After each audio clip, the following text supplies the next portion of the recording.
By now, you've probably heard my magic wand story. It's a brand that's been part of my personal journey for more than 20 years. But no matter how many times I sing Magic Wand's praises, I'll never be able to fully capture the story of this incredible brand. Well, now journalist and author Kate Sloan just completed a limited audio series documenting the history and impact that Magic Wand has created over the last 56 years. It's called Making Magic. And the series chronicles Magic Wand's incredible brand story through interviews with nearly 40 experts, performers, business owners, educators, and fans. So I got a sneak preview of this series, and what I loved is that Kate weaves together snippets from all their interviews into this amazing story arc. She covers Magic Wand's journey from appliance store massager to its legendary influence on culture and sexual independence, and it's all just fascinating. The first episodes of Making Magic are available now at makingmagicseries.com or on all popular podcast platforms. Just search for Making Magic or visit makingmagicseries.com today. Thanks for listening to Sex with Emily. On today's show, I'm taking your calls and talking all things sex and relationships. Topics include sex hacks for days, easy tricks to enhance intimacy, how to take a healthy look at your partner's porn habits and make it work for your relationship, how a family can balance everyone's needs when dealing with sexual trauma, getting comfortable with different types of body fluids because, hey, sex can be messy and that's half the fun, and how to communicate to a long-distance lover it's time to end the love commute. All this and more. Thanks for listening. Into his eyes. They're the eyes of a man obsessed by sex. Eyes that mock our sacred institutions. Bedroom eyes, they call them in a bygone day. Hey, Emily, you got a boyfriend? Because my man E here, he just got his heart broken. He thinks you're kind of cute. A girl's got to have her standards. Oh, my. Do women know about shrinkage? Isn't it common knowledge? What do you mean, like laundry? It shrinks? Can we not talk about sex so much? Are you kidding me? Oh my God, it feels so good. Being bad feels pretty good. But you know, Emily's not the kind of girl you just play with. You're listening to Sex with Emily. We're talking about sex, relationships, and everything in between. For more information, go to sexwithemily.com. It is a good time on our site. We're updating it all the time with posts and videos and things to make your sex life so much better. You can also subscribe and comment on iTunes. I do read all of your reviews. It also helps the show when you subscribe, and we so appreciate it. Also, join me on social media. It's at Sex with Emily on Instagram, Facebook, Snapchat, and Twitter, because I'm always posting when we've got a new episode. I share behind the scenes what happens at Sex with Emily, and a lot of you seem to like it. So I love hearing from you on there. So please follow me. Also, we have a March contest. So this month, we're doing a March contest. You know those like moments are those moments when you finally figured something out and everything just makes more sense, like the entire world comes together because you're like, I did not know how to connect those dots. Well, there's also moments in your sex and dating life. So what does that mean? Here's some examples.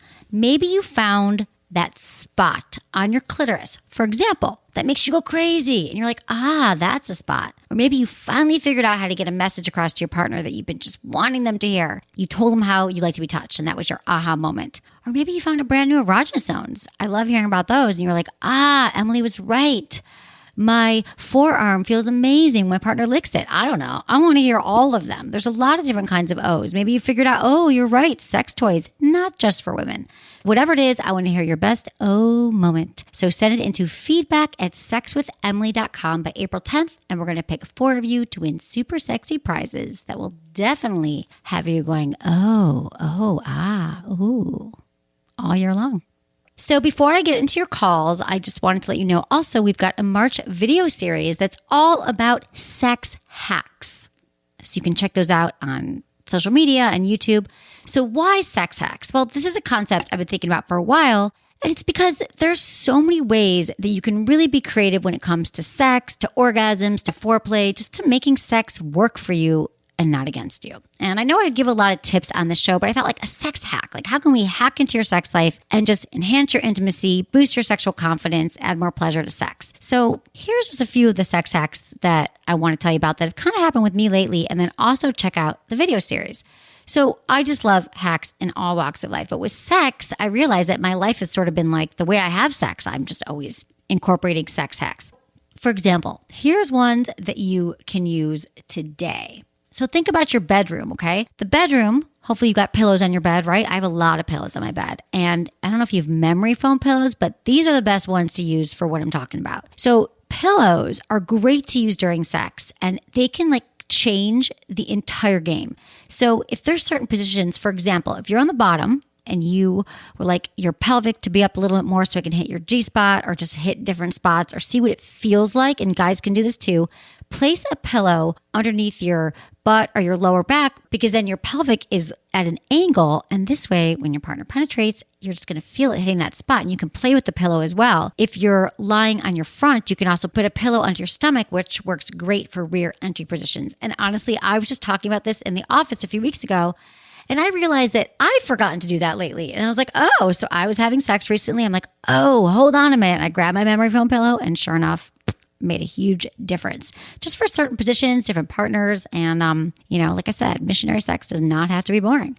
You can also play with toys in a different way, play with different vibrations. So for example, I always talk about different toys that I love. And some of these are in the videos, but I was thinking like a penis ring. Like let's say that's a great couples toy. And I've talked about the Pivot by WeVibe that came out this year and I love it. The Pivot is great because it's a penis ring. So you wear it during sex, but it's an amazing clitoral vibrator. So I always use it when I travel because then I have both and you can, use it that way. Or it's great to put like a bullet vibe on your cheek or under your chin when you're performing oral sex, because then your tongue and your cheek and your mouth is shaking like a vibrator. And we all know how amazing vibrations feel.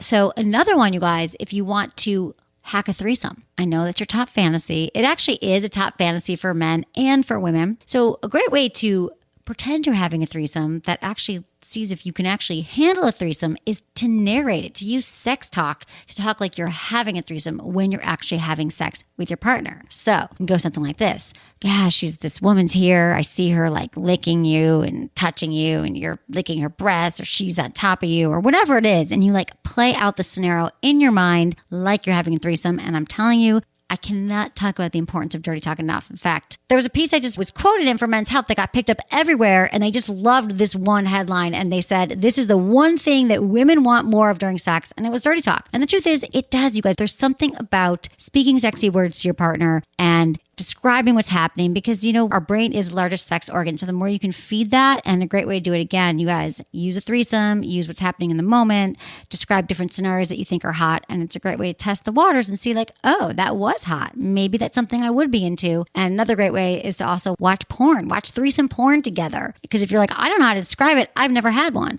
You could watch some porn together and then describe what you saw. Because that's the other hot thing about having an actual threesome, is that I know a lot of couples like to swing or play with other people, and then when they're having sex, they actually retell the stories over and over again. It's like using your dirty talk as like a sexual narration of your fantasies. And the other great thing about narrating something that's happened or something you want to happen is that for those of you who get stuck on dirty talk, you're like, I don't know what to say anymore. I told him to F me harder. I told him to grab my ass. But when you have like a scenario that you guys can get into and kind of play back and forth, it's really hot, and you don't have to make it up because it's something that actually you talked about or you saw or actually happened.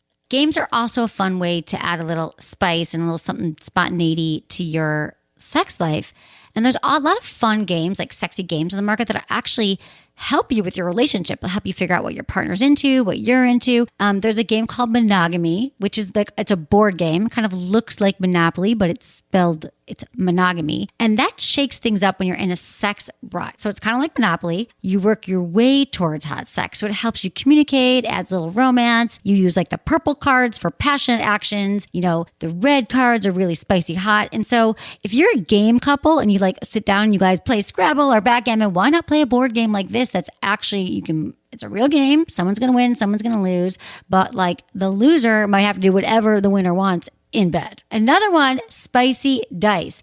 This is a really fun for foreplay with your partner. They're so easy. You can take them wherever you go. You can, if you're at dinner, you can do it. Be like, let's play with this. Like, let's set up our foreplay for later, because there's 3 separate die and each one has a purpose. So one has like places to have sex, like in the bedroom, in the living room, in the car. And the other one has places on the body, and then the last one has actions like kiss, tickle, lick. So you roll it and it could say like kiss, ear, in the bedroom. And you're like, okay, start with kissing my ear. So it's just a fun way to start like, hey, we want to have sex tonight. I don't feel like wondering if he's going to initiate or she's going to initiate, you just play some games. And remember, couples that play together, stay together.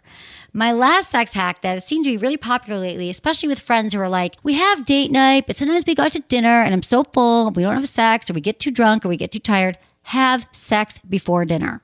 So the sex happens, and then you go out to dinner, and you're satiated from the sex. You're not thinking about it anymore. And then you go out and you have a great night. So that was a very popular one. I thought that was kind of an obvious thing, but apparently it's not. So have sex before dinner, play some games, play around your house, try just one of these sex hacks, and let me know how it goes, and check out our videos that we have up shortly. This month we'll be rolling them out. Okay, guys, enjoy the show. I've got some great callers, and I love hearing from you all. And on to the calls. Okay, now we're on to the calls. If you have a question, use the option that's easiest for you. You can easily text, save this number into your phone right now. Text Ask Emily, one word, to 797979. You'll get a short form where you can enter your question and contact details. And if you want me to call you during a future caller show, all you have to do is indicate yes on the form. You can always submit a question from the website, sexwithemily.com, via the Ask Emily tab. And always include information that helps me help you. Your gender, your age, where you live, and how you listen to the show. Oh, and if you want to change your name, we can totally do that. No problem. We just want to hear from you, and I want to help you.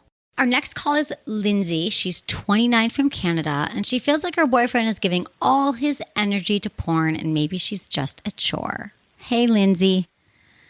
Hey. Hi. I'm so happy to talk to you. Thank you for calling in and writing in. It's so nice to talk to you. Tell me what's going on. Let's get some background here. I'll give you a quick background.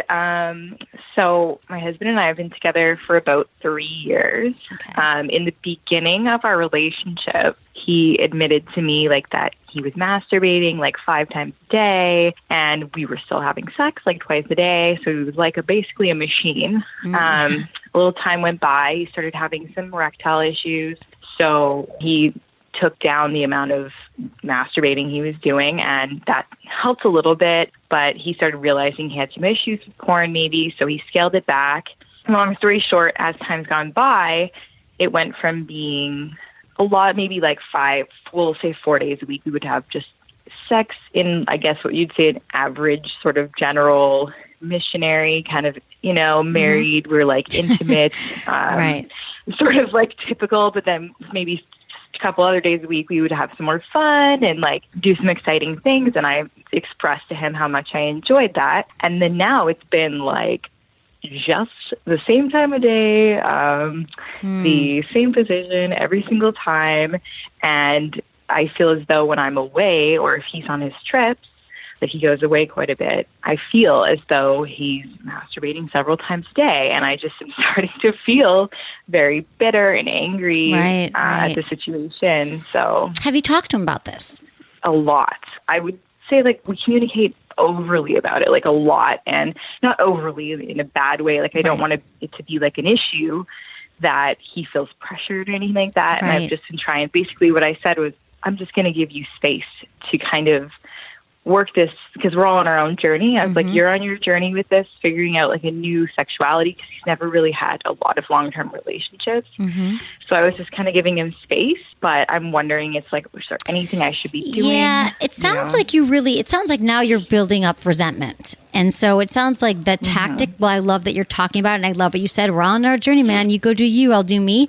But since you guys are in a relationship together and you're committed and you're married, I feel like this is something you have to work on together. And so, you said you're just having missionary sex in the morning, and that's all that's happening. And then the masturbation thing, I'm wondering, does he know specifically what you need and how to please you? Because I feel like we're talking a lot about what his needs and you're working with him, but you want something else. And how have you been able to communicate that with him? I know you don't want to pressure him. Yeah, but you need certain things from him. For sure.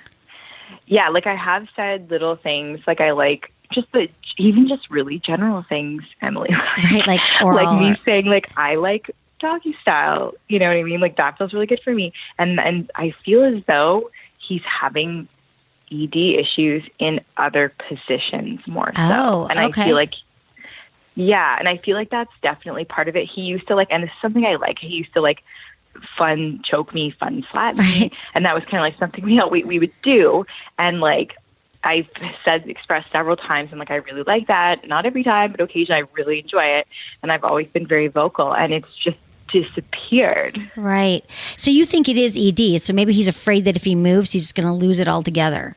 Right? Is that what's happening? So it's more about his own performance anxiety? Because that's kind of what happens a lot, is that he might be having some of that. I mean, I'm just wondering why it would have changed, and if he's masturbating a lot, or he's sneaking not that masturbation is anything wrong with that, but I don't understand. Have you actually said to him, like, these are the things I've been wanting? And I mean, do you ever try to get in doggy style? Because you can do it too. You can kind of lead him along.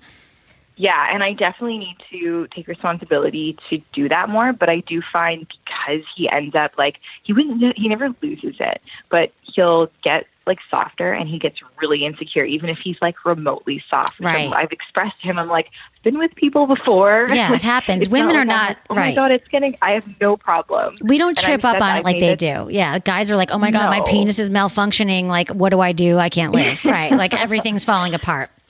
So I feel like it sounds like you guys are of great communication, which I love, but I also think that you got to take it to the next level now. And I think sometimes it's more than one conversation. Like, you might have let him know a few months ago, I liked when you choked me, and then you get in the moment and he's like, it's just easier to do missionary. So maybe you need to like give him a plan for it, and like literally say like, let's talk about what I desire and how can we do this together. I don't even know what's going on with him, but like, he's like, I'm not sure how to do it or what you want. And then tell him again, like, if he gets soft for a second, like, that's fine. Like, he could go down on you, you could give him a blowjob. There's different things that you could do. He's in his own head, it sounds like a lot. The fact that he's not willing to waver from this one position since you've been married for 3 years?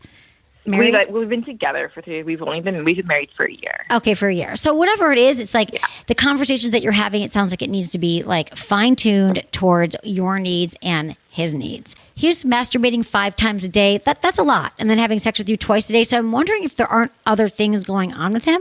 Like, I don't know how you just stop that. So if he's like sneaking it, or if there's some other like sexual trauma in his past, I don't know, because I'm not seeing it, but there might be some other things going on that you guys could kind of try to work through on your own, but maybe seeing a sex therapist. We can't always solve all these things on our own.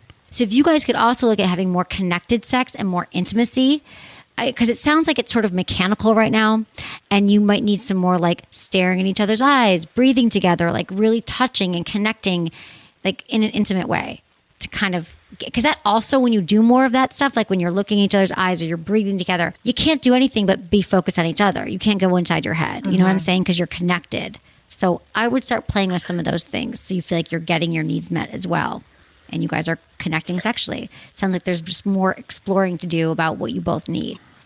Yeah, 100%. And I just need to work on growing. Like, I'm so used to the men in my life taking so much control over these things. That's never been an issue for me in the past. Like, it's always been like, so I have to like really kind of work, because I get really nervous because have never done that in my life. Right. So I get it. I'll say things aside, but like I'll say things like in another conversation and I'll be vocal about that. But when it comes to the actual time, I'm like, I don't know. I know. You're like, how do I do it? How do I move? Right, exactly. So you're both in your head. So what might be really cool is if you have this exact conversation with them, you're like, I talked to Emily or whatever you want. Say, I realize that I want to initiate too, and I'm nervous. And so then it's kind of like you're both being vulnerable together. And then you're like, so when we have sex next time, I actually want to move into doggy style, or I want to do whatever. And that makes me nervous too. And then if you talk about it, it's out there. And he's like, okay, I get that. So maybe I can move this way and you move that way. And it's like, you have to just like, these things that you're saying to me are the exact things you have to say to him.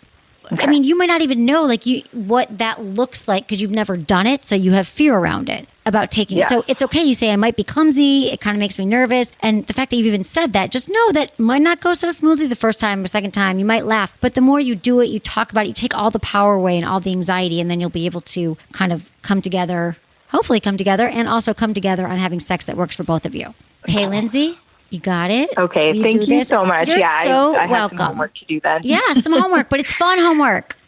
It can only get better from here. Yeah. Because you just told me all of this, and this is totally doable and solvable. Okay, Lindsay? I have faith. I do too. I feel good so about much. this. Thank you, Lindsay. Have a great night. Thanks for calling. Bye. You too. Bye.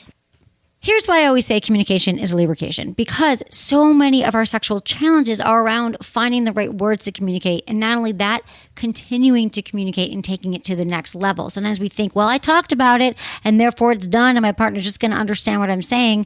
And I think when we really tell our partners the things that we think we cannot say, that's really when the vulnerability happens, the connection, and it enhances intimacy. So say those things, you guys. Life is too short for bad sex. So the sooner you address whatever it is on your mind with your partner that you trust and love, the sooner you'll be having amazing sex, the sex that you want and that you deserve. Okay, we're going to give a quick shout out to our sponsors. Thank you so much for supporting them all. I love hearing from you guys when you're like, oh my God, I got the lube or I got these toys. So I appreciate it. Thanks for supporting them. They help keep the show free, and I'll be right back.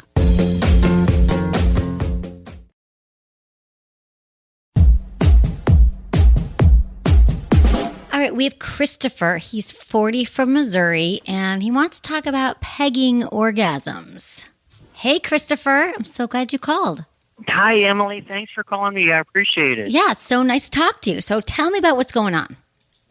About 15 years ago, I've always been into anal play. And about 15 years ago, I was having anal sex with myself, just using a dildo. And I had an orgasm, something like I'd never had before. Right. And since then, my wife and I of 8 years, she's more than willing to do this to me on a regular basis, the pegging.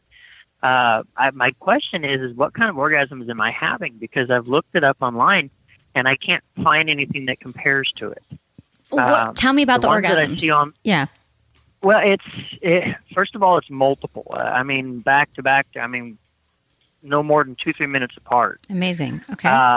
Sounds great. Yeah. And extremely intense is the only way I know how to describe it. It's my entire lower half, my abdomen, my stomach muscles, everything just tenses up, and just like it's trying to push back. Okay. I know when I do this to myself that if I don't hold on to the toy that I'm using, I will push it out. Right. And my wife has said the same thing, that when this is happening and she can feel it, she feels that the toy is pushing back against her. Mm-hmm. It's not painful by any stretch of the means, and it's very enjoyable. I was just kind of curious. Well, yeah, it's probably because you're flexing. Yeah, it's like you're flexing your sphincter muscles, so it's kind of like your whole area is like just flexing and tensing. So it would make sense that you'd be pushing it out, right? Because that's kind of like your whole body is that area.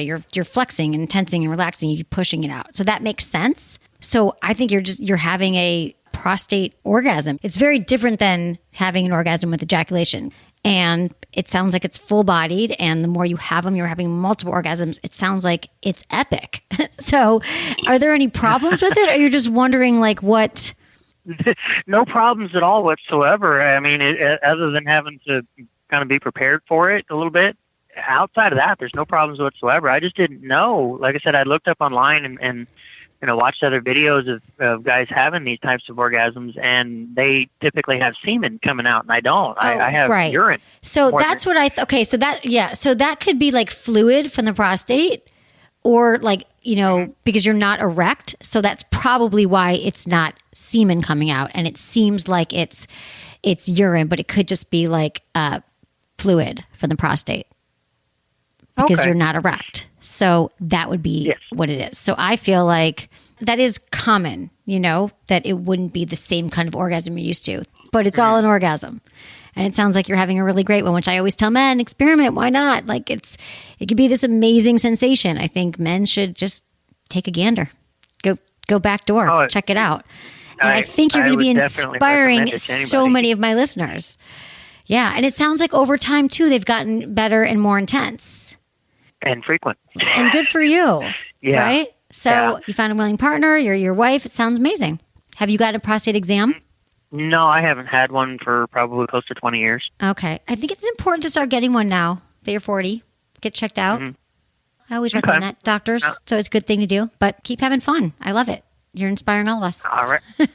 I appreciate it. Thank you. Okay. Thank you. Bye. Bye, Christopher. Bye. Okay, guys, so if that's not reason enough, I'm always telling you guys, if you haven't explored, it's not a must. You don't have to. However, it's like the male G-spot, right? So I feel like the tides have been turning when people ask me, like, what's changed with sex in the last, 13 years been doing the show. And I think that men are more open to experimenting with prostate play because, hey, what if you start to have multiple orgasms and your whole body shakes and you need to call me and say, Emily, I'm having these amazing orgasms. I don't know what they're called. Wouldn't that be a great problem in quotes to call me about? So I send you all on that mission this year. If you choose to accept this challenge, go play with your prostate. We have Ashley. She's 23 from New York, and her boyfriend doesn't seem to know how to show affection in their long-distance relationship. Hi, Ashley. Hi, Emily. Hi. So thank you for calling. Tell me about what's going on with you in this relationship. Sure. So, okay. Yeah, there's actually like new development. Oh, okay. In my question. Great. Yeah, so overall, he is just not really that affectionate guy. It's kind of harder since I did move from Texas to New York, and he has a lot going on. Like, he's still in school. He's kind of in trouble with a DWI, so he has a lot of, like, meetings and things that he has to stay on top of. And, like, I realized if I was in his position, all of that stuff would probably come first, like, to figure out my life and move forward.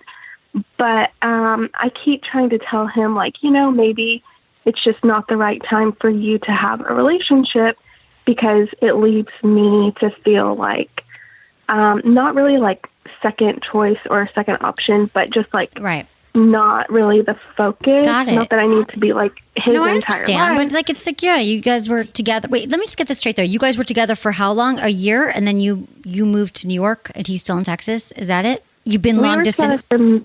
For like 6 months, and then I moved. Okay, so 6 months together in college, and now you're in New York, and it's been long distance for how long? 8 months. Okay, by this got point. it. Okay, so you said to him, hey, I get it. You're busy. The DWI, you got to take care of yourself. And then what did he say? And he just says, like, I do need to do all this stuff, but I don't want to lose you. Okay. And I don't think he tries to make it seem like I need you to get through this. But I have been, like, really supportive of him because it kind of has brought him down. I don't think he's trying to, like, guilt me into staying with him by saying, like, if I lose you through this, I don't know what I'm going to do. But I don't think he understands that. What do you want? Going through all this stuff. Wait, but Ashley, tell me what you want right now. Do you want to be in this relationship, or do you think that a little break would be good for you? Well, because you're talking about what he wants, and so I'm trying to get to what you want. And what feels right to you right now? Yeah, sure. So I've told him, like, we just need to take a break. You think about what you want because what I need is for you to show more attention, affection, whatever. As we all do, by the way. We all need that. So cool. Okay. Yeah. So right now we are on a break because I just want him to figure it out. Like, I'm not really at a point where I just need to jump into another relationship. Like, I'm okay with, taking a little bit of time, figuring things out. Okay. Like, ever since I was like, okay, like, I'm on a break, you're on a break, do whatever you want, I don't really care. And it's just like a switch went off. And right, he's calling you every day, he's FaceTiming, right. Yeah, I hear you, and that's what happens. I don't understand why it took me to, like, do this for him to, like, realize what I was saying. Because sometimes, they say, like, you don't want to know what you got till it's gone. I mean, this is a classic response. And so I feel like, yeah, he's going to lose you and he wants to keep you. And I get that. You hear that. This is kind of like a typical thing that it happens. And I don't know why it happened. I'm sure he really cares about you, but he was really afraid that he was losing you, so he came back around. I don't know how long this is going to last, but what I'm asking is, does this make you feel better right now, or are you still sort of like, I'm not so sure? Because what I'm seeing, Ashley, is you're 23 years old, you just moved to a fabulous new city, you have a boyfriend who's, long distance, and he's giving you attention now, you're FaceTiming now, you're on the phone. I feel like, not that you need to go out and have a relationship right now. It doesn't sound like that's what you want, but I also don't want him to be holding you back from kind of just being you and getting acquainted to a new city and a new life. Do you have any plans for you guys to be in the same place anytime soon? Yeah, so we've talked about him moving here whenever he graduates. And that could happen, and that's like in another year from now? Yeah. Right. So I'm just giving you a perspective. I know it doesn't feel this way, but you're 23 years old, and do you want to be in a long-distance relationship for a year where you're in this place? It sounds like, I don't know, I feel like seems like a great guy. You guys can still keep talking. He knows how to fill you up right now when he thought he was going to lose you.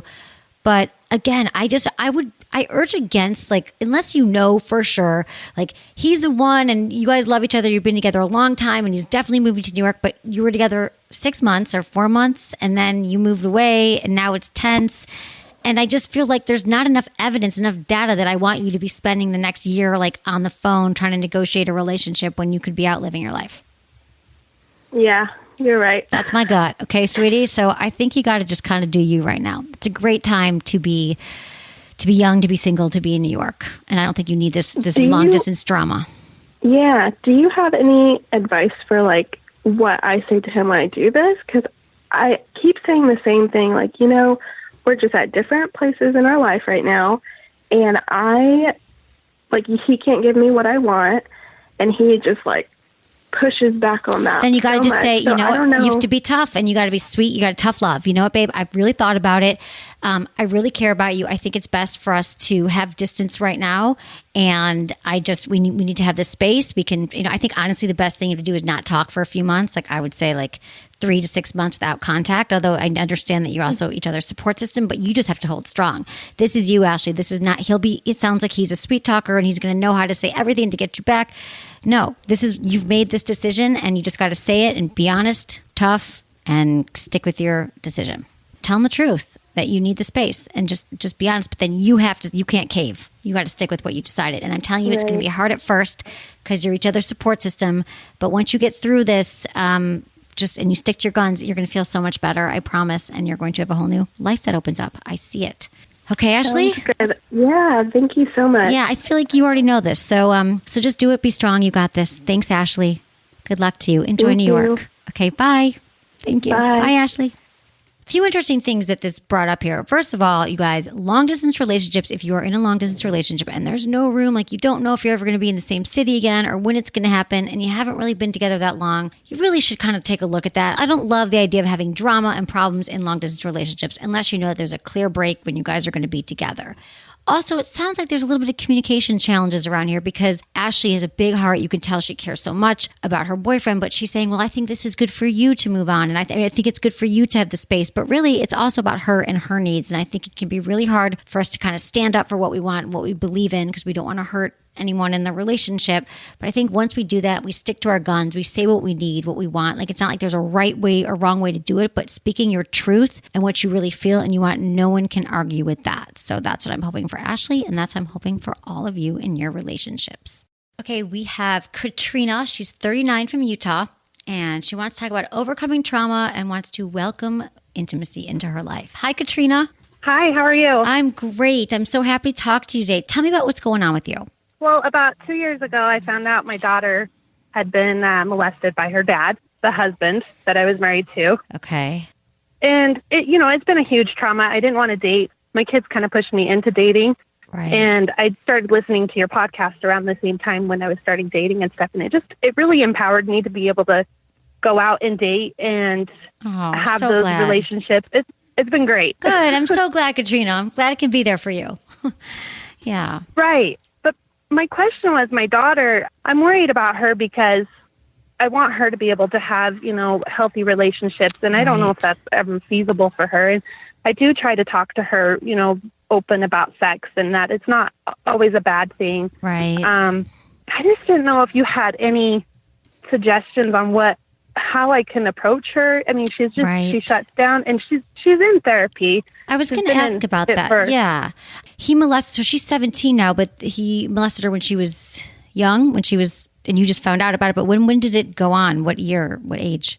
I found out when she was 15. It was in 2016. And I guess it had been going on for 2 years. So she was 13 when it started. Okay. So, yeah, God. Well, I'm sorry that your family's had to go through that, but I'm glad that you're feeling better. I'm glad that she's in therapy.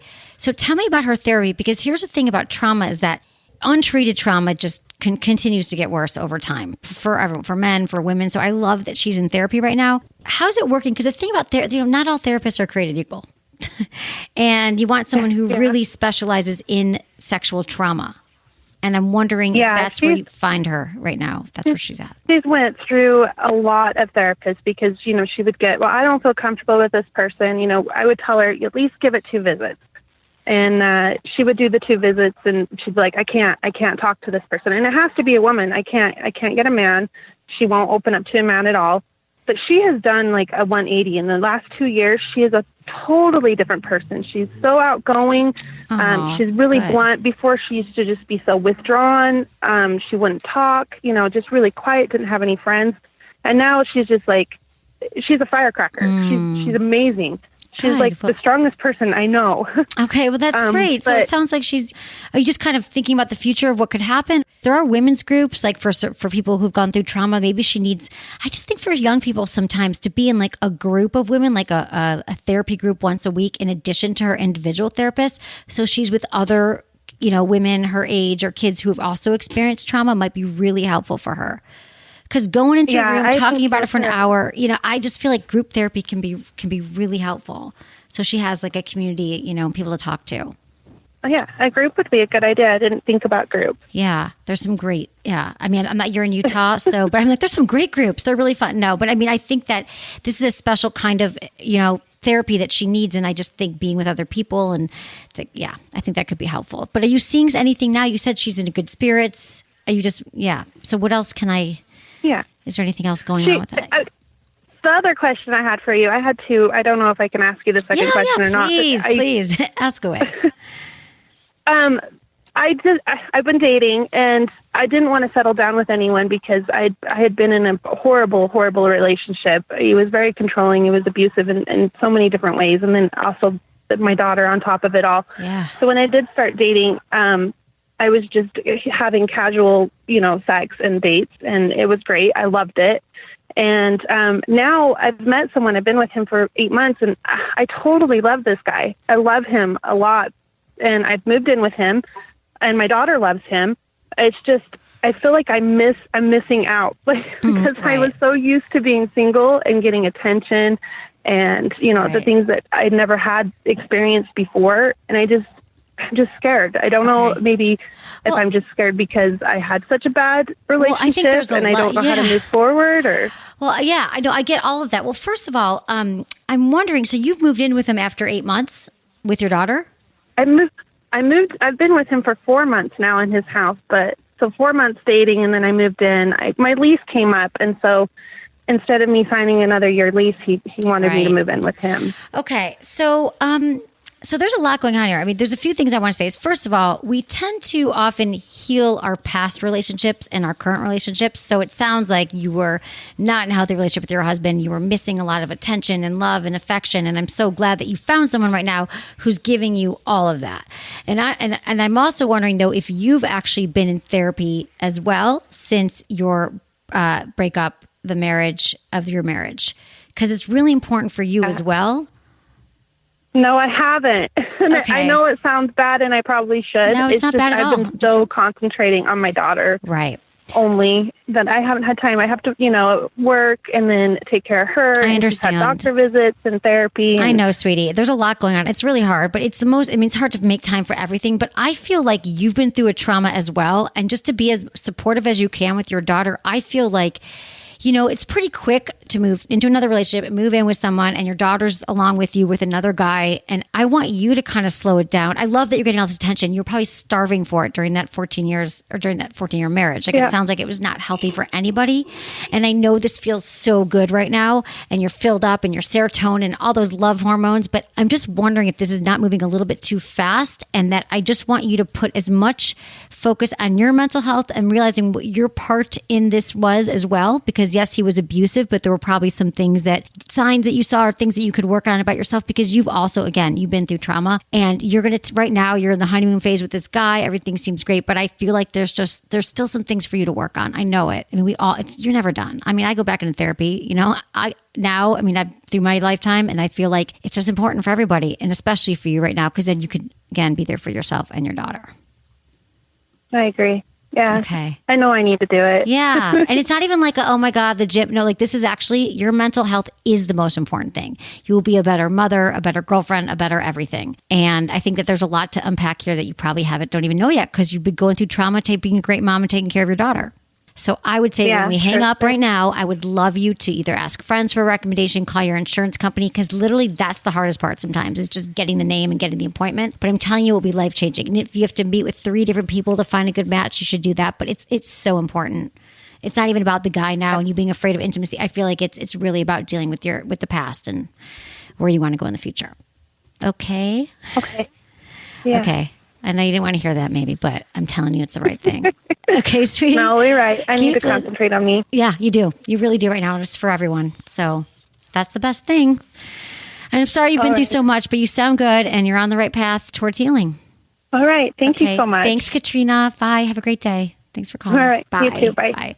You guys, I know sometimes it might sound like I'm just throwing around the therapy cup. I'm like, yeah, we need therapy. You need therapy. But we all got to work through stuff. You understand this, right? Like we all go through things in life. But when it's very specific like this, like a trauma, really bad marriage, divorce, whatever it is, we got to get into therapy and see a few people, find out who it's a good fit. It's almost like getting into a relationship. It truly is a very intimate relationship. And also, you guys, saying that you've gone to therapy once, we went once or twice, it didn't work for me, does not count. Like, I did therapy, I did it 3 times. No, therapy is like you go in, you commit, you go every week for at least a year, and it's life-changing. That's what I think we got to focus on. Focus on ourselves. Our mental health is so important. Okay, everyone, thank you for listening. Thanks for being a part of the show. I so appreciate it. And thanks to my amazing team, Ken, Jamie, our volunteers, Shannon, Jenny, Sarah, producer Lark, and Michael. And thanks everyone for listening. Was it good for you? Text Ask Emily to 797979.